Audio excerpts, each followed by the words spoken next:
siempre se iban cosas raras.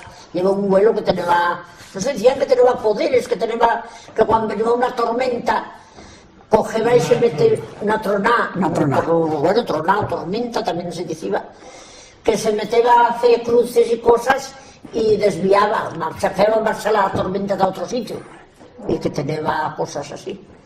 Yo aquel lo he visto en Iguala, tenían una borda y debajo de la borda llevaba como una loma, un tozalet, y allí iban las tronadas que las quitas de Sevillón, salían siempre, para allá, y allí en Iguala pues siempre se sembraba el trigo. En Iguala se sembraba trigo y en la zona centeno. Y cuando iba a ver una tronada de esta manera salía cayendo encima de la borda y yo le he visto caer el agua a churros plebe, y en los gritos allí llevaba un gambeto en las gargantes y un sombrero de aquel, no sé de qué material era aquel.